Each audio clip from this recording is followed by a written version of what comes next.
കഴിഞ്ഞ ദിവസം നമ്മളെ ഏറെ ആശങ്കപ്പെടുത്തിയ, നമ്മൾ നടുങ്ങിയ എന്ന് പറയുന്ന ആ വാർത്തയാണത്. വയനാട് പഞ്ചാരക്കൊല്ലിയിൽ നിന്നാണ് വന്നത്. അവിടെ കടുവ ഒരു സ്ത്രീയെ ആക്രമിച്ചു കൊന്ന സംഭവം. അതിന്റെ നടുക്കത്തിൽ നമ്മൾ മാറിയിട്ടില്ല. അപ്പോൾ ആ കടുവയെ പിടിക്കാനുള്ള നടപടികൾ എന്തായി എന്നൊക്കെ നമുക്ക് അറിയേണ്ടതുണ്ട്. ആ വാർത്തയിലേക്ക് പോകാം അല്ലേ? അതെ, വയനാട് മാനന്തവാടി പഞ്ചാരക്കൊല്ലിയിൽ സ്ത്രീയെ ആക്രമിച്ചു കൊന്ന കടുവയ്ക്കായി വനംവകുപ്പിന്റെ തെരച്ചിൽ ഊർജിതമായി നടക്കുകയാണ്. വനത്തിനുള്ളിൽ RRT സംഘം ഇന്ന് രാവിലെ മുതൽ തെരച്ചിൽ തുടരും. കടുവയുടെ ആക്രമണത്തിൽ കൊല്ലപ്പെട്ട രാധയുടെ പോസ്റ്റ്മോർട്ടം മാനന്തവാടി മെഡിക്കൽ കോളേജിൽ ഇന്ന് നടക്കും. മാനന്തവാടി നഗരസഭാ പരിധിയിൽ UDF ആഹ്വാനം ചെയ്ത ഹർത്താൽ തുടങ്ങിയിട്ടുമുണ്ട്. കൂടുതൽ വിവരങ്ങളുമായി അഭിജിത്ത് മുഴക്കുന്ന് ചേരുന്നുണ്ട് വയനാട്ടിൽ നിന്നും. അപ്പോൾ അറിയേണ്ടത് ഈ കടുവയെ എപ്പോൾ കൊല്ലും എന്നുള്ളതാണ്. കാരണം ആ രീതിയിലുള്ള ആവശ്യമാണ് നാട്ടുകാർ അറിയിച്ചിരിക്കുന്നത്. കടുവയെ പിടിക്കുക എന്നുള്ളതല്ല, കടുവയെ വെടിവെച്ച് കൊല്ലുക എന്ന ആവശ്യമാണ് കഴിഞ്ഞ ദിവസമൊക്കെ വലിയ പ്രതിഷേധത്തിന്റെ ഭാഗമായി അവർ ഉന്നയിക്കുകയും ചെയ്തത്. അതിന് പിന്നാലെയാണ് ആ ഉത്തരവൊക്കെ ഇറങ്ങി നമ്മൾ കണ്ടതാണ് അത്തരം കാര്യങ്ങൾ. അപ്പോൾ ഇന്നലെ ഒരു കൂട് സ്ഥാപിച്ചിരുന്നു. ആ കൂടിനടുത്തേക്ക് എപ്പോഴായിരിക്കും ഈ RRT സംഘം എത്തുക? എന്താണ് നമുക്ക് ലഭിക്കുന്ന അപ്ഡേറ്റുകൾ?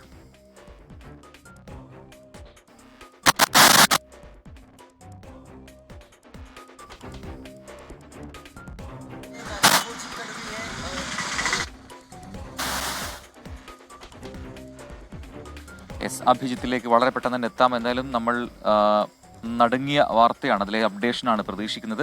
അല്പസമയത്തിനകം അഭിജിത്ത് ഏറ്റവും പുതിയ വിവരങ്ങളുമായി അവിടെ നിന്നും ചേരുമെന്ന് പ്രതീക്ഷിക്കുന്നു. അതെ, എന്തായാലും തെരച്ചിൽ അവിടെ തുടരുകയാണ്. മേഖലയിൽ വനംവകുപ്പ് സംഘം അവിടെ എത്തിയിട്ടുണ്ട്. ഇനി എന്താണ് അടുത്ത നടപടി?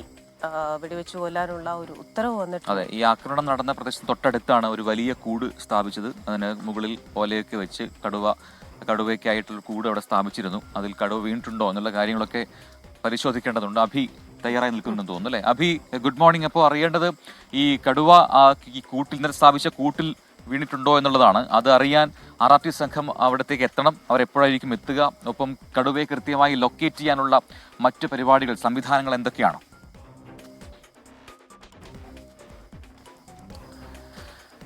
പ്രജിൻ ക്രിസ്റ്റീന, നിലവിൽ കടുവ ആ കൂട്ടിൽ കുടുങ്ങിയിട്ടില്ല എന്നാണ് നമ്മൾ മനസ്സിലാക്കുന്നത്. അവിടെ ഈ ക്യാമറകളൊക്കെ തന്നെ സ്ഥാപിച്ചിട്ടുണ്ട്. എപ്പോൾ കടുവ ഈ കൂട്ടിനകത്ത് പെട്ടാലും അപ്പോൾ തന്നെ അറിയുന്നതിനാവശ്യമായ എല്ലാ സംവിധാനങ്ങളും അവിടെ ഒരുക്കിയിട്ടുണ്ട്. അതായത് ഈ പഞ്ചാരക്കൊല്ലിയിലെ നരഭോജി കടുവയെ പിടികൂടുന്നതിനാവശ്യമായ എല്ലാ സജ്ജീകരണങ്ങളും ഒരുക്കി കാത്തിരിക്കുകയാണ് വനം വകുപ്പ് സംഘം. കൂടുതൽ RRT ഇവിടേക്ക് എത്തുകയും ചെയ്യും രാവിലെയോടുകൂടി. അല്പസമയത്തിനകം ഈ തെരച്ചിൽ, വനത്തിനകത്തേക്ക് കയറിയുള്ള തെരച്ചിൽ ആരംഭിക്കുകയും ചെയ്യും.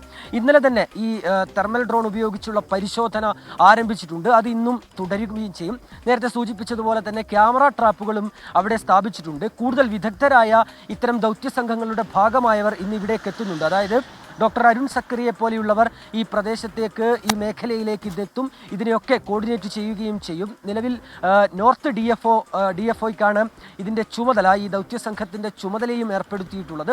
ഏതായാലും വലിയ സജ്ജീകരണങ്ങൾ ഈ കടുവയെ, നാട്ടുകാർക്ക് ആശങ്കയായി മാറിയ കടുവയെ പിടികൂടുന്നതിന് വേണ്ടി അവിടെ ക്രമീകരിച്ചിട്ടുണ്ട് എന്നുള്ളതാണ് ഏറ്റവും പ്രധാനപ്പെട്ട കാര്യം. ഇതിലെ ഒരു നടപടിക്രമം എന്ന് പറയുന്നത്, നമ്മൾ അവിടെ ഇപ്പോൾ കൂട് സ്ഥാപിച്ചിട്ടുണ്ട്. ഈ കൂട്ടിൽ ഈ കടുവ കുടുങ്ങുമോ എന്നുള്ളതാണ് ആദ്യഘട്ടത്തിൽ പരിശോധിക്കുക. അതല്ലെങ്കിൽ ഈ വനം കയറിയുള്ള പരിശോധനയ്ക്കിടയിൽ കടുവയെ കണ്ടാൽ വെടിവെക്കാൻ ഉൾപ്പെടെയുള്ള ഉത്തരവുകൾ ഇന്നലെ തന്നെ പുറത്തിറങ്ങിയതാണ്. ഏതായാലും ആ രീതിയിലുള്ള നടപടിക്രമങ്ങൾ ഒരു ഭാഗത്ത് ഊർജിതമായി പുരോഗമിക്കുകയും ചെയ്യുന്നുണ്ട്. മറ്റൊരു പ്രധാനപ്പെട്ട കാര്യം, ഈ മേഖലയിൽ പഞ്ചാരക്കൊല്ലി ഉൾപ്പെടെ ഉള്ള മേഖലയിൽ ഇന്ന് നിരോധനാജ്ഞയും പ്രഖ്യാപിച്ചിട്ടുണ്ട്. ആ രീതിയിൽ അവിടെ നിരോധനാജ്ഞ പ്രഖ്യാപിച്ചിരിക്കുന്നു. കൂടാതെ ഇന്ന് ഈ മാനന്തവാടി നഗരസഭയിൽ ഹർത്താലാണ്, UDF പ്രഖ്യാപിച്ച ഹർത്താലാണ്. ഇപ്പോൾ നമ്മൾ ഈ മാനന്തവാടി മെഡിക്കൽ കോളേജിൻ്റെ പരിസരത്താണുള്ളത്. അവിടെ രാവിലെ 6 മണി മുതൽ തന്നെ കടകൾ അടഞ്ഞു തുടങ്ങിയിട്ടുണ്ട്. ഹർത്താൽ പ്രഖ്യാപിച്ചിട്ടുണ്ട് UDF.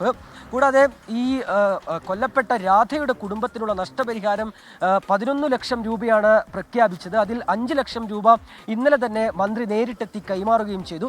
ബാക്കി നഷ്ടപരിഹാരം ഈ ദിവസങ്ങളിൽ തന്നെ, ഇന്ന് തന്നെ കൊടുക്കുമെന്നാണ് നമ്മൾ മനസ്സിലാക്കുന്നത്. കൂടാതെ ഈ കുടുംബത്തിൽ ഒരാൾക്ക് ജോലി നൽകുക തുടങ്ങിയ കാര്യങ്ങളൊക്കെ തന്നെ മന്ത്രി ഇന്നലെ വിശദീകരിച്ചതാണ്. അതുമായി ബന്ധപ്പെട്ട നടപടികളും ഒരു ഭാഗത്ത് പുരോഗമിക്കും എന്ന് നമ്മൾ മനസ്സിലാക്കുന്നു. രാധയുടെ മൃതദേഹം നിലവിൽ മാനന്തവാടി മെഡിക്കൽ കോളേജിൽ മോർച്ചറിയിൽ സൂക്ഷിച്ചിരിക്കുകയാണ്. രാവിലെ പോസ്റ്റ്മോർട്ടം നടപടികൾ ഉണ്ടാകും. അതിനുശേഷം ബന്ധുക്കൾക്ക് വിട്ടു നൽകും. തുടർന്ന് ഈ പഞ്ചാരക്കൊല്ലിയിലുള്ള രാധയുടെ വീട്ടുവളപ്പിൽ തന്നെയാണ് സംസ്കാര ചടങ്ങുകളെല്ലാം പൂർത്തീകരിക്കുകയും ചെയ്യുക.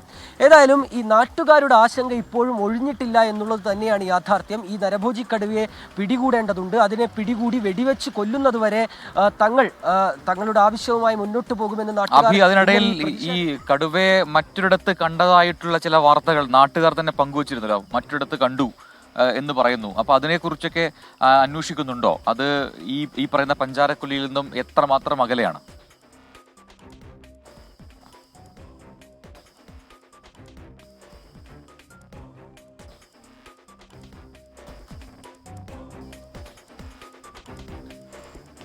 അഭിജിത്ത് മുഴക്കുന്നിലേക്ക് വളരെ പെട്ടെന്ന് തന്നെ എത്താം. എനിക്ക് തോന്നുന്നു റേഞ്ചിന്റെ പ്രശ്നങ്ങളുണ്ടെന്ന് തോന്നുന്നു, അതുകൊണ്ടാണ് കോൾ ഡ്രോപ്പ് ആയെന്ന് തോന്നുന്നു. അപ്പൊ എന്തായാലും അവിടെ പലയിടങ്ങളിലായി നാട്ടുകാർ അങ്ങനെ പറയുന്നുണ്ട്, കടുവയെ മറ്റൊരിടത്ത് കണ്ടു. അതായത് ഒന്നിലേറെ കടുവകളുടെ സാന്നിധ്യം അവിടെ ഉണ്ടോ എന്ന കാര്യത്തിൽ ഒരു സംശയമുണ്ട്. അതോ ഈ കടുവ തന്നെയാണോ കഴിഞ്ഞ ദിവസവും നാട്ടുകാർ കണ്ടതെന്ന ചോദ്യമുണ്ട്. മറ്റൊന്ന്, സർക്കാർ പല കാര്യങ്ങളും ചെയ്തിട്ടുണ്ട്, പക്ഷെ നാട്ടുകാർ കടുത്ത പ്രതിഷേധത്തിലാണ്. ഓരോ ദിവസവും അവരിങ്ങനെ തള്ളി നീക്കുമ്പോൾ ഇതിനൊരു ശാശ്വത പരിഹാരമില്ലേ എന്ന ചോദ്യം. അതുകൊണ്ട് തന്നെ ഇന്നവിടെ ഹർത്താലിനുപരി മറ്റ് പ്രതിഷേധങ്ങൾക്കുള്ള ഒരു സാധ്യത കൂടി കാണുന്നുണ്ട്. അതെ, ഇത് കടുവയെ കൊല്ലുക എന്ന് തന്നെയാണ് അവർ പറയുന്നത്, അത് അല്ലാതെ മറ്റൊന്നിനും തങ്ങൾ ഓക്കെ അല്ല എന്ന് പറയുന്നു. ഇന്നലെ അത്തരം ശക്തമായ പ്രതിഷേധങ്ങൾ കണ്ടതുമാണ്. അഭിജിത്ത് തുടരുന്നുണ്ട്. നേരത്തെ ചോദിച്ചതാണ്, ഫോൺ കട്ടായി പോയതാണ് അതിനിടയിൽ. ഇന്നലെ തന്നെ ഈ കടുവയാണെന്നറിയില്ല, കടുവയെ മറ്റൊരിടത്ത് കണ്ടു എന്ന് നാട്ടുകാരിൽ ചിലർ പറഞ്ഞിരുന്നു. അതിനെക്കുറിച്ച് അധികൃതർ അന്വേഷിച്ചിട്ടുണ്ടോ? അത് ഈ പഞ്ചാരക്കൊല്ലിയിൽ നിന്നും എത്ര അകലെയാണ്?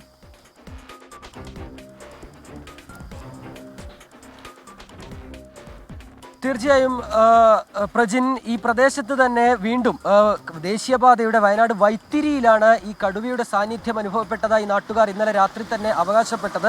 അത് ഈ ദേശീയപാതയിൽ നിന്ന് 200 മീറ്റർ മാറി അറമല ഭാഗത്താണ്. അവിടെ നാട്ടുകാർ ഇന്നലെ തന്നെ എത്തുകയും പിന്നീട് വനം വകുപ്പ് ഉദ്യോഗസ്ഥർ അവിടെ എത്തിയതിന് പിന്നാലെ നാട്ടുകാരുടെ ഭാഗത്ത് നിന്ന് ചെറിയ പ്രതിഷേധമൊക്കെ ഉണ്ടായിരുന്നു. കാരണം ആ രീതിയിൽ ആ പ്രദേശത്ത് കടുവയെ കാണുക എന്നുള്ളത് നാട്ടുകാരെ സംബന്ധിച്ച് ഭീതിപ്പെടുത്തുന്ന ഒരു കാര്യം തന്നെയാണ്.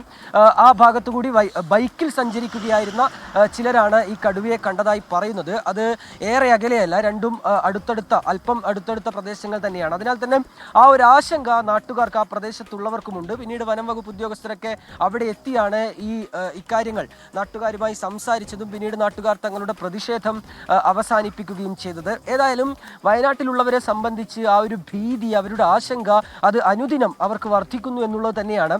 കഴിഞ്ഞ അല്പ ദിവസങ്ങൾക്ക് മുൻപാണ് ഈ അമരിക്കുനിയിൽ കടുവയെ കൂട്ടിലാക്കുന്നത്.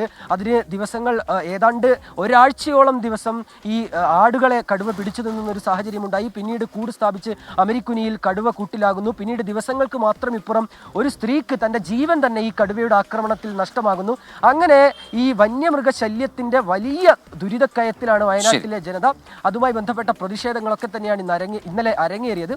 ഏതായാലും കടുവ കൂട്ടിലാകുമെന്നുള്ള ഒരു പ്രതീക്ഷ അത് വനം വകുപ്പ് ഉദ്യോഗസ്ഥർക്കുണ്ട്.